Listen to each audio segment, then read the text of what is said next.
Et c'est votre grande interview sur CNews et sur Europe 1. Bonjour Manuel Bompard. Bonjour. Bienvenue dans notre matinale. Le nouveau Front populaire est arrivé en tête à l'issue du scrutin du second tour de ces législatives en nombre de sièges de députés. Et pourtant, le président Macron a décidé de refuser la démission de son Premier ministre Gabriel Attal pour lui demander de rester pour le moment afin d'assurer la stabilité du pays. Qu'est-ce qui vous choque là-dedans ? Non, ce qui me choque, c'est que le président de la République ne semble pas prendre acte du résultat de ces élections législatives. Ah non, il parce que estime la logique, les Français n'ont pas voté pour vous, mais qu'ils ont juste défait le RN dans les urnes et massivement choisi des députés de l'Arc Républicain. Je crois qu'au contraire, les résultats de ces élections législatives sont très clairs, que c'est bien le nouveau Front populaire qui est arrivé en tête, qui dispose du plus grand nombre de sièges à l'Assemblée nationale. Et l'usage républicain, la logique institutionnelle, c'est que le président de la République se tourne vers le nouveau Front populaire et nous demande de constituer un gouvernement, ce à quoi nous sommes prêts. Et donc je pense que toutes les tentatives auxquelles on assiste depuis maintenant dimanche soir pour en quelque sorte essayer d'effacer le résultat de ces élections législatives sont démocratiquement inacceptables. Comment est-ce que vous pensez qu'il pourrait nommer quelqu'un issu des rangs peut-être de la France insoumise, alors qu'il disait que vous avez un programme immigrationniste, que la France insoumise proposait une forme de communautarisme il y a à peine quelques jours? Bon, d'abord que le président de la République ait dit à peu près n'importe quoi sur notre programme, malheureusement c'est une certitude.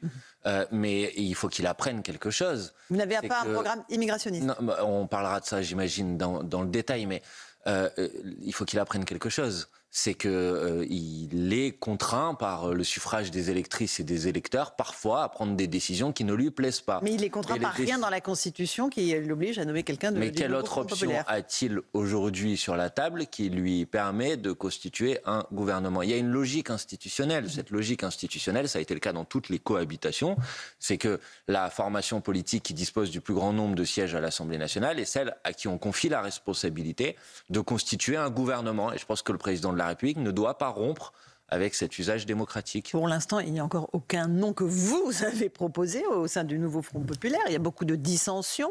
Vous avez beaucoup de noms, vous, à proposer. Jean-Luc Mélenchon dit « Moi, je ne serai jamais le problème, toujours une partie de la solution ». Il est toujours le candidat idéal pour vous? Je pense que Jean-Luc Mélenchon, il a des atouts pour pouvoir exercer cette fonction. Il est en adéquation avec le programme que nous avons défendu dans ces élections, parce que c'est ça qui est important de dire, c'est qu'un gouvernement du nouveau Front populaire, s'il se constitue, il se constitue pour mettre en œuvre le programme du nouveau Front populaire. C'est le programme que nous avons défendu dans cette élection. Donc Jean-Luc Mélenchon, il est en adéquation avec ce programme, et il a une expérience gouvernementale, une pratique du pouvoir que personne ne peut lui enlever.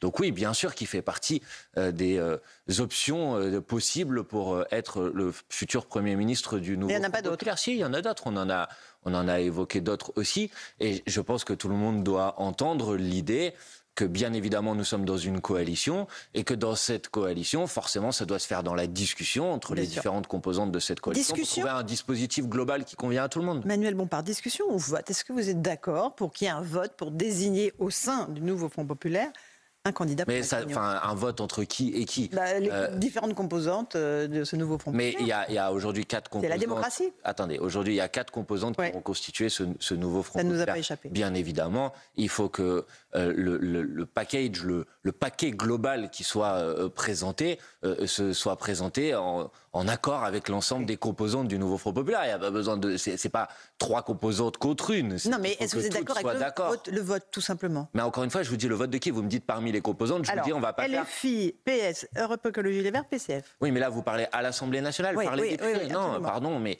il me semble que l'usage là aussi et la coutume, c'est que ce soit les différentes formations politiques qui se mettent d'accord. Donc pas de vote. Mais je ne le crois pas. Je pense que c'est par consensus entre guillemets, si vous voulez, ou en tout cas par accord entre les différentes composantes politiques, que cette équipe, parce que ça doit être une équipe, doit être représentée et travaillée, constituée. Et j'espère que ça pourra être le cas. Encore un mot là-dessus, puis on avance parce que c'est pas le plus important. Marine Tondelier dit il faut une figure qui doit apaiser et réparer le pays. Elle avait elle aussi dit il y a quelques jours Jean-Luc Mélenchon ne sera jamais Premier ministre. Mais qu'est-ce que vous dites à vos alliés en fait? Non, mais je leur dis que... Ils ont raison? Non, je leur dis qu'il ne faut pas commencer une discussion de cette nature en commençant à poser des exclusives. Parce que si tout le monde se met à poser des exclusives sur tout le monde, à la fin, il n'y a pas de solutions qui peuvent émerger. Pour le reste, réparer le pays, il y en a bien besoin.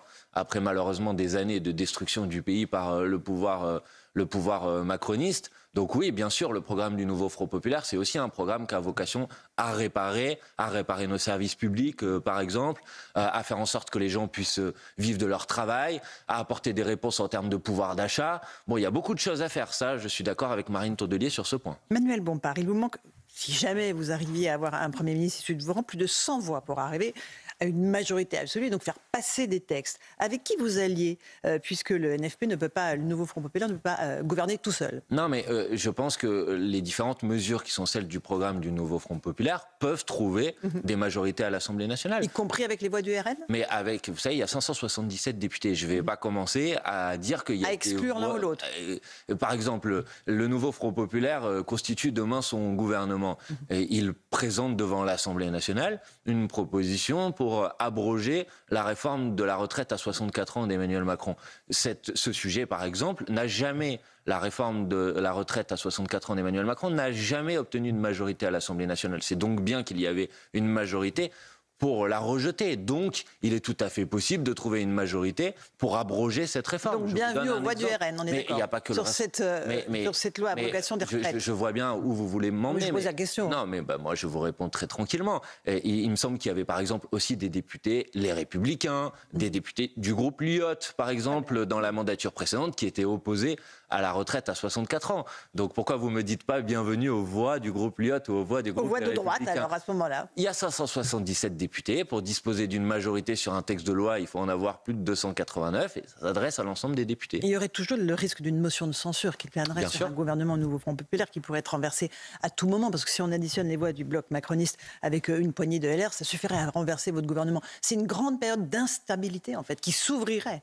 De facto, le président de la République a mis tout le pays dans une situation d'instabilité, puisqu'aucune configuration aujourd'hui ne permet de garantir une majorité absolue à l'Assemblée nationale. Donc nous prenons nos responsabilités. Nous disons, en étant arrivés en tête et étant la première force à l'Assemblée nationale, nous sommes prêts à gouverner. Nous présenterons un programme, nous proposerons les mesures de ce programme à l'Assemblée nationale, et après, c'est la responsabilité de chacun des groupes à l'Assemblée nationale de prendre ses responsabilités, c'est-à-dire soit de voter ses propositions, soit effectivement c'est la possibilité institutionnelle de nous renverser. Mais en tout cas, nous sommes prêts à avancer, nous sommes prêts à commencer à mettre en œuvre notre programme. Et si c'était un camarade socialiste ou écologiste qui était désigné pour Matignon, vous vous rangeriez derrière lui comme un seul homme? Je ne vais pas commencer on peut évoquer, si vous voulez, tous les cas. Non, on parle juste des socialistes. Moi, je pense qu'il y a une logique institutionnelle. C'est d'ailleurs celle que Olivier Faure lui-même avait défendue au début de cette campagne, qui était de dire que dans une coalition, le Premier ministre doit être issu de la formation politique qui dispose du plus grand nombre de parlementaires au sein de cette coalition. Et je crois qu'il faut rester fidèle à cet usage, parce que c'est ce qui permet la stabilité de cette coalition. Est-ce que, en regardant la photo de famille du nouveau Front populaire, on note, et Rokhaya Diallo l'a noté hier aussi, qu'il y avait assez peu de diversité. Ça veut dire que le nouveau Front populaire, Manuel Bompard, ne représente pas la diversité de ceux qui votent pour lui? Je ne le crois pas. Je pense que si vous regardez, vous n'avez pas en fait de photos de famille aujourd'hui du nouveau Front populaire. Les têtes des leaders de parti, c'est clair. Ah, ça c'est vrai. Mais si vous regardez... Il y a trop de blancs? Mais c'est pas le sujet. Je vous dis juste que la représentation parlementaire qui doit être celle du pays de manière générale, c'est pas que le nouveau Front populaire d'ailleurs, je crois qu'elle doit être le plus possible à l'image de la société dans son ensemble et dans toutes ses dimensions. Je crois que vous accepteriez l'idée comme moi que s'il n'y avait que 3% de députés femmes à l'Assemblée nationale, ça vous poserait un problème. Il y en a moins d'ailleurs des femmes cette année malheureusement. nationale. Donc vous voyez bien que je pense que c'est un enjeu pour toutes les formations politiques, pas seulement pour le nouveau Front populaire, de faire en sorte que notre représentation parlementaire soit effectivement à l'image de la société. Et j'admets que sur ce sujet, il y a encore beaucoup de travail. Notamment dans votre camp. Oui, mais dans notre camp, je considère qu'on fait plutôt le boulot. Par exemple, on a fait élire, je vous donne un exemple en termes de représentativité, il y a un nouveau député qui a été élu, Béranger Cernon, qui est un cheminot syndicaliste. Je pense que c'est bien qu'il y ait des cheminots à l'Assemblée nationale, par exemple. Donc, vous voyez, cette représentativité, elle doit s'exercer sur tous les plans. Et je considère que le nouveau Front populaire fait plutôt partie, et notamment la France insoumise en son sein, de ceux qui favorisent cette meilleure représentativité. Mais il y a encore du travail, j'en suis tout à fait conscient. Pourquoi faire un gouvernement de nouveau Front populaire? Quelles seraient les premières mesures que vous feriez passer très rapidement si vous étiez à Matignon? Je pense que l'enjeu, la priorité première des Français aujourd'hui, c'est la question du pouvoir d'achat.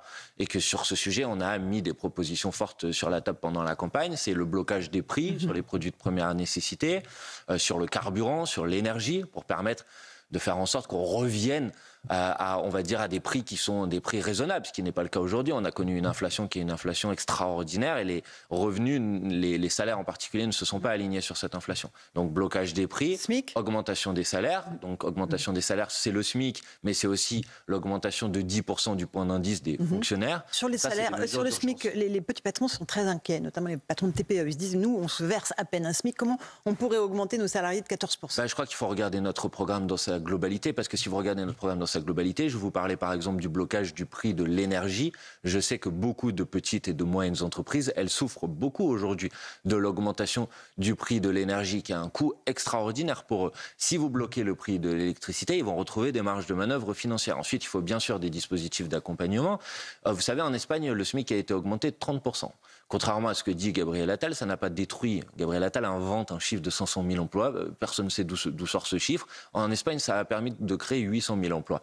Donc oui, bien sûr qu'on a besoin d'augmenter le SMIC. Et il faut que tout le monde comprenne qu'aujourd'hui, à peu près 50% du PIB du pays est relié à la consommation populaire. Or, si vous augmentez le SMIC, c'est-à-dire vous allez augmenter les salaires de gens qui ont peu aujourd'hui. Et donc, c'est de l'argent qui va tourner dans l'économie réelle, pas de l'argent qui va être placé en placement financier, en actions ou sur des comptes en banque à l'étranger. Donc je pense que du point de vue de l'économie dans sa globalité, c'est une mesure qui alimente un cercle vertueux et qui fait du bien à nos petites et moyennes entreprises qui auront des carnets de commandes remplis, à nos artisans qui auront du travail. Bref, c'est une logique d'ensemble qu'il faut changer. Vous abrogez aussi la loi Asile et Immigration qui a été votée il y a quelques mois. Oui, bien sûr, c'est une loi que nous avons combattue, vous le savez. Et la logique pour nous, bien évidemment, c'est que cette loi que nous avons combattue, nous l'annulions et que sur cette question-là de l'immigration aussi, nous changions de logique. Par exemple? Écoutez, ça fait depuis 30 ans, on a adopté à peu près 20 lois sur l'immigration, une loi tous les 18 mois. Toujours dans la même logique. Et les flux migratoires ne s'arrêtent pas. Mais c'est toujours dans la même logique, c'est une logique de plus en plus répressive. Et effectivement, ça ne produit pas de moins d'immigration, mais ça produit plus de morts. Je crois qu'il faut changer de logique. Et changer de logique, c'est s'attaquer aux causes des migrations pour faire en sorte que les gens n'aient pas besoin de partir. On ne part pas par plaisir. Et puis faire en sorte que les gens qui arrivent soient accueillis dignement. On a été capable d'accueillir en France 110 000 réfugiés ukrainiens. Ça s'est bien passé. On a des centaines de milliers de salariés aujourd'hui, en particulier de travailleurs sans papier, qui cotisent, qui participent à la richesse du pays et qui ne sont pas régularisés. Donc nous disons qu'il faut régulariser les travailleuses et les travailleurs sans papier, tous ceux qui ont un contrat de travail. Et ça fait du bien à l'économie. Et les clandestins, ceux qui n'ont pas de contrat de travail, est-ce qu'il faut les expulser? Non, mais je vous ai dit d'abord, il faut s'attaquer aux causes de l'immigration. Ensuite, il y a... Vous régularisez ceux qui travaillent et ceux qui ne travaillent pas. Mais pas seulement ceux qui travaillent, il y a aussi les familles. Il y a des régularisations qui... Donc on régularise tout le monde? Non, pas tout le monde. Je ne vous ai pas dit tout le monde. Et ensuite, il peut y avoir des situations dans lesquelles il n'y a pas de régularisation. Et dans ce cas-là, qui va vous proposer de ne pas respecter la loi? Bien évidemment que dans ce cas-là, il faut respecter la loi. Donc expulser. Il faut respecter la loi avec les difficultés que vous connaissez comme moi. Les difficultés, c'est que vous pouvez dire on va faire des OQTF, etc. Les sociales d'entraide aujourd'hui ne sont pas exécutées. Donc il ne faut pas rentrer dans ces... Je crois que c'est une mauvaise logique. La logique, c'est faire en sorte qu'on n'ait pas besoin de partir, que les gens puissent rester là où ils sont, parce qu'on ne part pas de son pays par bonheur ou par plaisir. Et ensuite, c'est garantir un accueil digne pour ceux qui arrivent sur le territoire. Manuel Bompard, Emmanuel Macron décidait de ne pas nommer quelqu'un issu des rangs du nouveau Front populaire, décidait de trouver une autre personnalité qui ferait consensus dans l'arc républicain qu'il désigne par ses propres mots. Qu'est-ce que vous feriez? Est-ce que vous en appelleriez à la rue?